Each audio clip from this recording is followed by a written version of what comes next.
स्वागत है आप सभी का अपना एजुकेशन यूट्यूब चैनल पर। आज के इस क्लास में हम लोग देखेंगे जनन क्या होता है। जनन के बारे में जितनी भी जानकारियां होती है वो सब हम लोग आज पढ़ने वाले हैं। यदि आप क्लास 10 के लिए इस क्लास को देखना चाहते हैं तो ये आपके लिए तो बहुत इम्पोर्टेंट है। और यदि आप किसी भी अदर एग्ज़ाम्स के लिए देखना चाहते हैं तो जितने भी ऑब्जेक्टिव क्वेश्चन होते हैं यहाँ से आपका क्लियर हो जाने वाला है। तो लास्ट तक ज़रूर वीडियो को देखिए। स्टार्ट करते हैं वीडियो।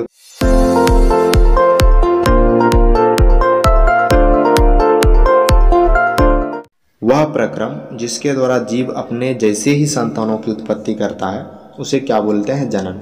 कोई भी जीव अपने जैसे संतानों की उत्पत्ति करता है वो जनन होता है। जनन का जीवों का मुख्य लक्षण है जिसके द्वारा जीवों की संख्या में वृद्धि होती है। जीवों की संख्या में वृद्धि होने का कौन सा कारण है? जनन। ये वाला पॉइंट देख लीजिए। जनन के द्वारा ही जीव अपनी जातियों का परिरक्षण करते हैं। ये क्वेश्चन पूछा जाता है कि जीव अपनी जातियों का परिरक्षण किसके द्वारा करता है? तो जनन के द्वारा। ये दोनों पॉइंट इंपॉर्टेंट था। आगे बढ़ते हैं। जनन कितने प्रकार के होते हैं? तो जनन मुख्यतः दो प्रकार के होते हैं। कितने प्रकार के? दो प्रकार के। पहला क्या हो जाएगा? अलैंगिक जनन और दूसरा हो जाएगा लैंगिक जनन। इंग्लिश में असेक्सुअल रिप्रोडक्शन और सेक्सुअल रिप्रोडक्शन। तो सबसे पहले देखेंगे हम लोग अलैंगिक जनन क्या होता है। तो अलैंगिक जनन क्या होता है? अलैंगिक जनन से पैदा होने वाले संतानें आनुवंशिक गुणों से ठीक के समान होती हैं क्योंकि इसमें युग्मकों का संलग्न नहीं होता है। इसमें जीवों का सिर्फ एक व्यष्टि भाग लेता है। इसको आप समझेंगे कैसे? तो जीव दो प्रकार के होते हैं, एक होते हैं नर और एक होते हैं मादा। यहाँ से आपको सारी बातें क्लियर हो जाने वाली है। एक होता है नर और एक होता है मादा। दोनों में अलग अलग युग्मक पाए जाते हैं। नर के युग्मक की बात करें तो उसको कहते हैं स्पर्म और मादा युग्मक की बात करें तो उसको कहते हैं ओवम। स्पर्म को ही हिंदी में कहते हैं शुक्राणु। क्या बोलेंगे? शुक्राणु। और ओवम को हिंदी में कहते हैं अंडाणु। जब शुक्राणु और अंडाणु का निषेचन हो जाता है, निषेचन मतलब क्या? दोनों का मिलना। जब शुक्राणु और अंडाणु का क्या हो जाएगा? निषेचन, तो किसका निर्माण होगा? तो निर्माण होगा युग्मनज का। किसका निर्माण? युग्मनज, जिसे हम लोग जायगोट कहते हैं। क्या बोलते हैं? जायगोट। तो यहाँ से तो बहुत सारे ऑब्जेक्टिव हो सकते हैं। क्या? जब शुक्राणु और अंडाणु मिलते हैं तो किसका निर्माण होता है? जायगोट का।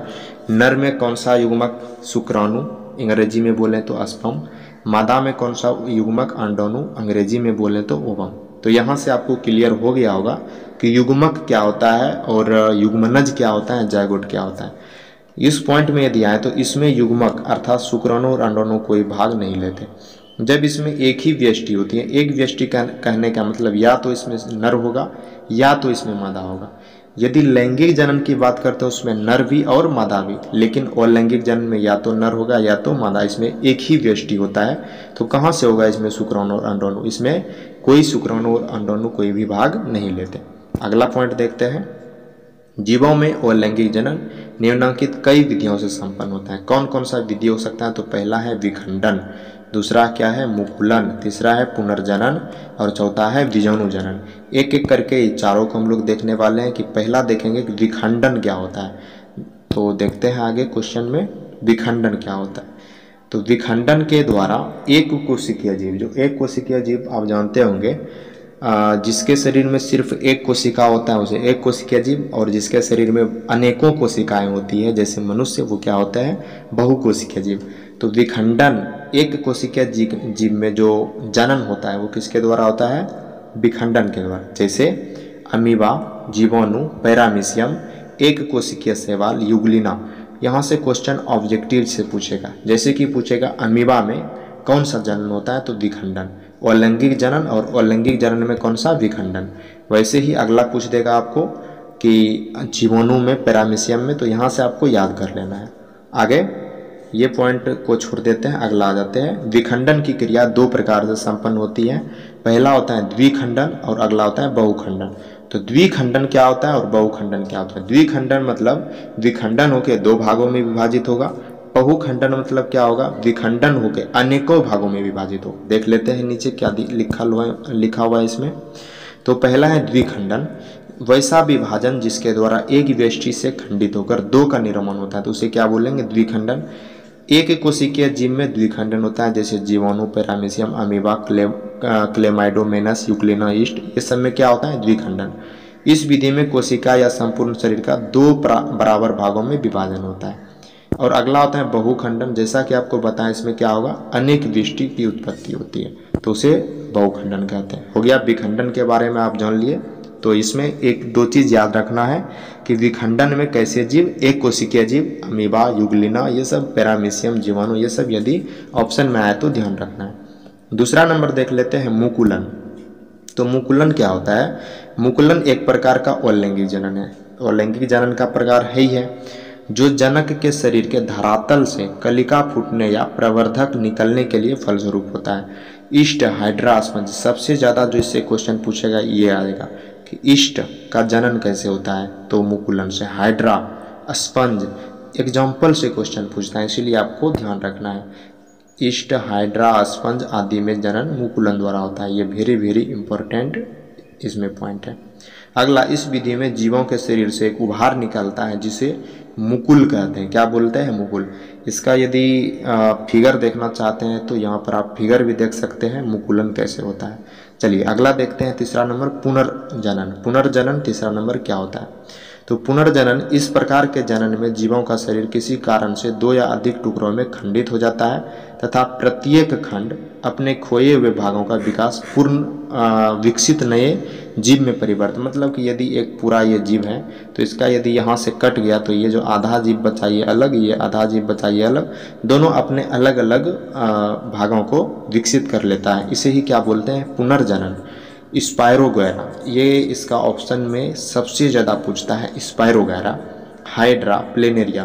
प्लेनेरिया और स्पायरोगैरा इसका बहुत फेवरेट क्वेश्चन है, पुनर्जनन से पूछने वाला।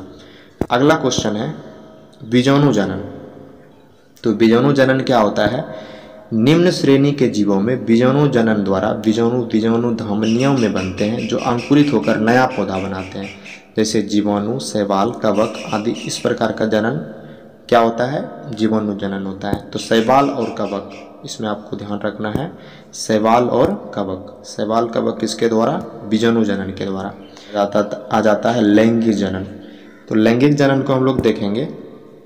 इसके पहले कुछ बातें आपको बता चुके हैं हम कि लैंगिक जनन में दो व्यष्टि भाग लेंगे। पहला होगा नर और दूसरा होगा मादा। नर और मादा की यदि बात करें तो नर में अभी तुरंत बताएं आपको कि स्पर्म शुक्राणु युग्मक होते हैं। मादा में कौन सा होता है? अंडाणु ओवम।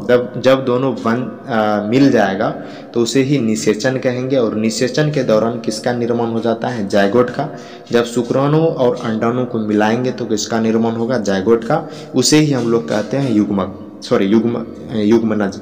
तो यहाँ पर हम लोग इसी को देखने वाले हैं। तो जनन की वह विधि जिसमें दो भिन्न लिंग अर्थात नर और मादा भाग लेते हैं उसे लैंगिक जनन कहते हैं। नर युग्मक को शुक्राणु तथा मादा युग्मक को क्या बोलेंगे? अंडाणु। नर युग्मक आकार में छोटा एवं साचल होता है, जबकि मादा युग्मक आकार में बड़ा एवं अचल होता है। इसीलिए क्वेश्चन भी पूछा जाता है कि मनुष्य में सबसे छोटी कोशिका क्या होती है? तो स्पर्म मतलब शुक्राणु। और मनुष्य में सबसे बड़ी कोशिका क्या होती है? तो ओवम, अंडाणु। अगला देख लेते हैं, नर युग्मक तथा मादा युग्मक का संगलन क्या कहलाता है? निषेचन। बताया था आपको अभी। निषेचन के फलस्वरूप किसका निर्माण होता है? युग्मनज या जायगोट। इससे अगली बार क्वेश्चन पूछा गया था कि शुक्राणु और अंडाणु को मिला देने के बाद किसका निर्माण होता है? जायगोट। ऐसे क्वेश्चन पूछा था कि शुक्राणु में क्या मिला देने पर जायगोट का निर्माण होगा? तो आंसर क्या हो जाएगा? अंडाणु। अगला क्वेश्चन देख लेते हैं। ये वाला पॉइंट देखिए अब। नेक्स्ट, एक लिंगी जीव, ये जो लिंग के आधार पर जीवों को दो वर्गों में, मतलब लैंगिक जनन कितने वर्गों में बांटा गया? दो वर्गों में। पहला एक लिंगी और दूसरा द्विलिंगी। अब देखिए एक लिंगी क्या होता है? जब नर या मादा लिंग अलग अलग व्यष्टियों में पाए जाते हैं तब इससे जीव एक लिंगी। मतलब यदि ये कोई आदमी है, ये कोई आदमी है, तो इसमें सिर्फ नर युग्मक पाए जाएंगे, इसमें सिर्फ मादा युग्मक, तो इसे क्या बोल देंगे हम लोग? एक लिंगी। लेकिन यदि एक ही आदमी के पास नर युग्मक भी होगा और इसी के पास मादा युग्मक भी होगा तो इसे ही क्या बोल देंगे? द्विलिंगी। समझ में आ रहा है आपको? किसी भी एक जीव में यदि नर युग्मक भी है और मादा युग्मक भी है तो इसे ही हम लोग कहेंगे द्विलिंगी। लेकिन किसी एक जीव में सिर्फ नर युग्मक है या फिर सिर्फ मादा युग्मक है तो इसे क्या बोलेंगे? द्विलिंगी। यहाँ पर यही चीज़ है, नर या मादा तो एक लिंगी, नर और मादा तो द्विलिंगी। देख लेते हैं यहाँ पर एक लिंगी। तो एक लिंगी क्या होता है? जब नर या मादा लिंग अलग अलग व्यष्टियों में पाए जाते हैं तब उसे एक लिंगी कहते हैं। एग्जाम्पल इसका देख लीजिए, पपीता, तरबूज, मनुष्य, घोड़ा, मदर। मनुष्य भी कौन सा जीव है? एक लिंगी जीव है। चलिए अगला देख लेते हैं। जो जीव केवल शुक्राणु उत्पन्न करते होंगे नर जीव, जो जीव केवल अंडाणु उत्पन्न करते हैं उसे मादा। ये तो पहले भी आपको बता चुके हैं। अगला देख लेते हैं द्विलिंगी। द्विलिंगी में क्या है? जब नर और मादा लिंग एक ही व्यष्टि में होते हैं। अभी तुरंत बताएं, जैसे कि सरसों, गुड़हल, केचुआ। ये देख लीजिए, केचुआ और गुड़हल, सरसों, ये सब जो है कौन सा जीव है? द्विलिंगी जीव है। चलिए नेक्स्ट हम लोग देखेंगे पुष्पी पौधों में लैंगिक जनन के बारे में। तो यदि आप पुष्पी पौधों में लैंगिक जनन को देखना चाहते हैं तो इसके लिए आपको एक फूल पर जाना होगा, मतलब पुष्प पर जाना होगा। उसके थोड़े थोड़े कुछ भाग को हम लोग देख लेते हैं, उसके बाद हम इस PDF पर आएंगे। यहाँ से हम लोग देखेंगे पुष्प के भाग को। तो ये है एक पुष्प। पुष्प का जो मुख्य अंग होता है उसको हम लोग देखेंगे। यहाँ से एक अंग को देखिए आप, पुष्पासन। क्या है ये? पुष्पासन, जिस पर कि पूरा पुष्प विराजमान होता है उसे क्या बोलेंगे? पुष्पासन। उसके ऊपर यदि आप जाइएगा तो ये अर्ध भाग कटा हुआ है, इसीलिए तो ये जो अंदर का ये जो भाग देखेंगे इसे ही कहते हैं हम लोग अंडाशय, और इसे अंदर में जो रहता है इसे क्या बोलेंगे? बीज। मेन जो चीज़ है यहाँ पर देखिए, बाह्यदल और दल, इसको आप देख लीजिए क्या होता है। तो पुष्पासन से ही एक पंखुड़ी निकली है जिसे हम लोग क्या बोलेंगे? बाह्यदल। और जो बड़ी वाली ये पंखुड़ियाँ हैं इसे हम लोग क्या बोलेंगे? दलपुंज। इसको बाह्यदलपुंज कहते हैं और इसको दलपुंज कहते हैं। तो बाहर वाली पंखुड़ियों को क्या बोलेंगे? दलपुंज। इसके ऊपर यदि देखेंगे तो यहाँ पर दो चीज़ें दिखेगी आपको। ये जो ये बीच वाला अंडाशय से ऊपर निकला हुआ भाग है और एक बगल से जो निकला हुआ भाग है। अंडाशय से जो निकला हुआ भाग है इसे ही हम लोग कहते हैं वर्तिका और वर्तिकाग्र। देखिए यहाँ पर है वर्तिका और ये सबसे ऊपर में क्या है? वर्तिकाग्र। लेकिन ये जो बगल से निकला हुआ भाग है इसे ही हम लोग कहते हैं पुंकेसर। क्या बोलेंगे इसे? पुंकेसर। पुंकेसर क्या होता है? नर भाग होता है और वर्तिकाग्र मादा भाग होता है किसी फूल का। तो यहाँ से आप फूल में सब कुछ देख लिए। यदि आपको अभी भी समझ में नहीं आया तो पॉज करके वीडियो को देख सकते हैं। चलते हैं हम लोग पॉइंट पे। तो यहाँ से हम लोग देखेंगे पुष्प का जो भी पॉइंट है वहाँ पर हम लोग देख चुके हैं अभी पुष्प के भाग कितने कितने होते हैं। तो यहाँ से देखिए, लैंगिक जनन के लिए पुष्पी पौधों में फूल या पुष्प ही वास्तविक जनन होता है। मतलब जो भी पुष्पी पौधा होता है उसमें वास्तविक जनन अंग क्या होता है? कोई भी पुष्प या उसका फूल, क्योंकि इनमें जनन अंग उपस्थित होते हैं जो जनन क्रिया के लिए आवश्यक अंग है। पुष्प एवं इसके जनन भाग क्या क्या होते हैं? तो देखिए यहाँ पर फूल एक ठंडल द्वारा तने से जुड़ा रहता है जिसे वृंत कहते हैं। ये इतना इम्पोर्टेंट नहीं है डायरेक्ट, हम ये भी इतना इम्पोर्टेंट नहीं है डायरेक्ट। हम आते हैं इसमें कि एक सामान्य पुष्प के कितने भाग होते हैं। तो जब किसी सामान्य पुष्प के भाग की बात करें तो सामान्य पुष्प के 4 भाग होते हैं। पहला बाह्य दलपुंज, दूसरा दलपुंज, तीसरा पुमंग और चौथा जयंग, जिसकी अभी हम लोग चर्चा किए थे। फूल में कौन कौन सा था? दलपुंज, बाह्य दलपुंज और पुमंग और जयंग। अगला पॉइंट क्या है इसका? बाह्य दलपुंज और दलपुंज को सहायक अंग कहते हैं। मतलब जो बाहर से अंग है उसको क्या बोलेंगे? सहायक अंग। वो तो जनन अंग में भाग लेते नहीं है। कौन लेते हैं जनन अंग में भाग? तो 2 गो हो जाएगा, पुमंग और जयांग। तो पुमंग और जयांग जो होते हैं वो किस में भाग लेते हैं? जनन में। इसीलिए इसे बोलते हैं आवश्यक अंग। और जो बाहर से सहायता करते हैं इस जनन अंग को, इसीलिए इसको क्या बोलते हैं? सहायक अंग। आगे देख लेते हैं। सहायक अंग फूलों को आकर्षक बनाने के साथ आवश्यक अंगों की रक्षा भी करते हैं। तो सहायक अंग मतलब दलपुंज और बाह्य दलपुंज, ये क्या करता है? पहले तो आवश्यक अंगों की रक्षा मतलब जनन अंगों की रक्षा करता है और फूलों को क्या बनाता है? आकर्षक। चलिए आगे देख लेते हैं। अगला पॉइंट क्या है? आवश्यक अंग जनन का कार्य करता है, जो कि बता चुके हैं आपको। नेक्स्ट देखेंगे हम लोग, जब फूल में सिर्फ पुमंग या जयांग रहते हैं तो उन्हें एक लिंगी। अब देखिए यहाँ पर अभी हम लोग एक लिंगी और द्विलिंगी पीछे पर के आए हैं। तो उसमें आप लोग देखे होंगे जिस भी किसी जीव में दोनों व्यष्टि उत्पन्न होता है। दोनों व्यष्टि कहने का मतलब उसी में नर व्यष्टि भी हैं, उसी में मादा व्यष्टि भी हैं, तो उसे द्विलिंगी कहते थे। उसे ही हम लोग कहते हैं उभयलिंगी। लेकिन सिर्फ नर व्यष्टि या फिर सिर्फ मादा व्यष्टि यदि मौजूद हो तो उसे क्या बोलेंगे? एक लिंगी। फूल में भी यही होता है, जब फूल में सिर्फ पुमंग हो या जयांग हो तो उसे क्या बोलेंगे, एकलिंगी, मतलब या तो पुमंग या तो जयांग। लेकिन यदि दोनों की उपस्थिति हो, पुमंग भी हो और जयांग भी हो, तो उसे क्या बोलेंगे, उभयलिंगी। या इसे ही बोलते हैं हम लोग द्विलिंगी। याद रखना है आपको कि द्विलिंगी पुष्प क्या होता है और एकलिंगी पुष्प क्या होता है। चलिए आगे बढ़ते हैं। अब यहाँ पर जो पहला भाग हो जाता है पुमंग, इसकी बात कर लेते हैं हम लोग। यह पुष्प का नर भाग है। इसकी कई लंबी लंबी रचनाएं होती हैं जिन्हें क्या बोलते हैं, पुंकेसर कहते हैं। देख ही लिए थे। प्रत्येक पुंकेसर के कितने भाग, दो भाग, एक होता है तंतु और एक होता है परागकोश। एक होता है तंतु और एक होता है परागकोश। यदि आप पुमंग को देखे होंगे या पुंकेसर को देखे होंगे तो उसका ऐसे करके पार्ट था और ऊपर में कुछ लगा हुआ था। तो ये जो पार्ट है इसे ही क्या बोलते हैं, तंतु, और ऊपर वाले पार्ट को क्या बोलेंगे हम लोग, परागकोश। तो ये देखते हैं यहाँ पर जो लचीला, पतला, लंबा तथा डोरे के समान होता है उसे, और पुष्पासन से जुड़ा होता है, इसे क्या बोलेंगे हम लोग, तंतु। और जो इसमें पीले रंग का कण पाया जाता है, जो ये ऊपर में था पीला रंग का, इसे क्या बोलेंगे, परागकोश। मेन जनन अंग कहलाता है किसी पुष्प का। चलिए आगे देख लेते हैं जयांग क्या होता है। जयांग क्या होता है, यह पुष्प का मादा भाग होता है। यहाँ पर प्रिंटिंग मिस्टेक है, यहाँ पर क्या होगा, जयांग पुष्प का मादा भाग होता है और यह क्या कहलाता है, स्त्री केसर कहलाता है। हम लोग क्या देखे थे अभी, पुमंग को कहते हैं पुंकेसर और इसे क्या बोलेंगे, स्त्री केसर।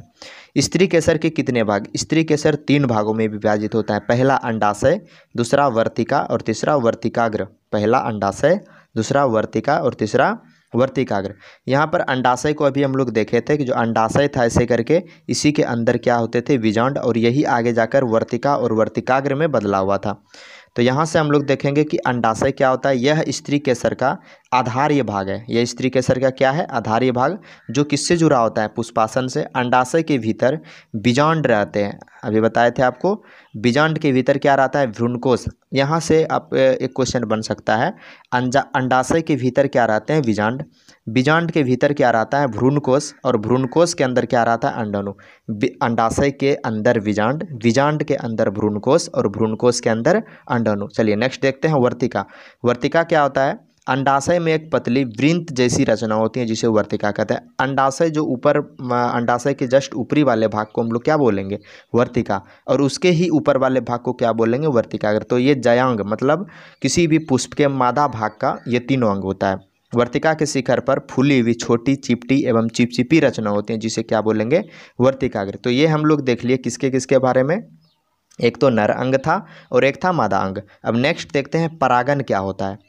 तो किसी भी, जैसे कि अभी हम लोग पीछे ही देख चुके थे, द्विलिंगी जीव या एक लिंगी जीव, लैंगिक जनन की जैसे ही बात करेंगे तो उसमें क्या होता है, निषेचन होता है। एक नर व्यष्टि और एक मादा व्यष्टि, दोनों का क्या होगा, निषेचन। यहाँ भी निषेचन को ही क्या बोलेंगे, परागन। परागकणों के परागकोश से निकलकर उसी पुष्प या उस जाति के दूसरे पुष्पों के वर्तिकाग्र तक पहुँचने। देखिए यहाँ पर परागकण क्या है, नर अंग, और यहीं पर जो वर्तिकाग्र की बात करें तो वो क्या है, मादा अंग। परागकणों को वर्तिकाग्र तक पहुँचने की क्रिया को ही हम लोग क्या कहते हैं, परागन कहते हैं।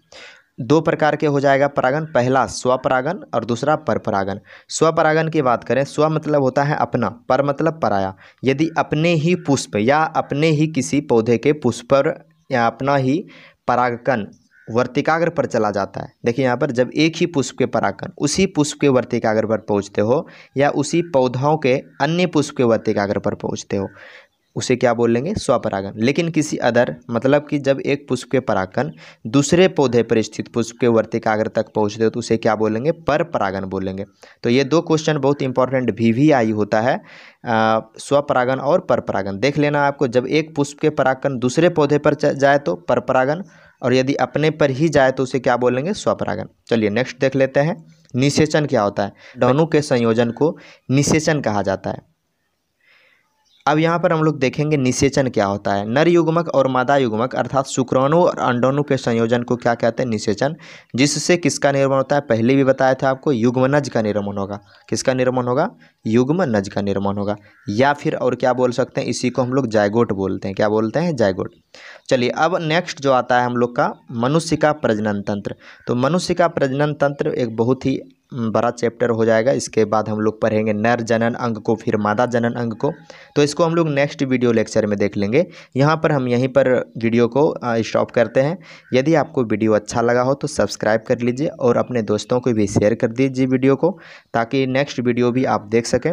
और यदि इसका PDF चाहते हैं आप और नोट्स बनाना चाहते हैं तो इसी का PDF आपको टेलीग्राम अपना एजुकेशन चैनल पे मिल जाएगा, या फिर आप व्हाट्सएप ग्रुप में जुड़ सकते हैं। व्हाट्सएप ग्रुप का कॉन्टैक्ट नंबर डिस्क्रिप्शन में मिल जाएगा आपको, वहाँ से आप जुड़ सकते हैं। चलिए मिलेंगे नेक्स्ट वीडियो में।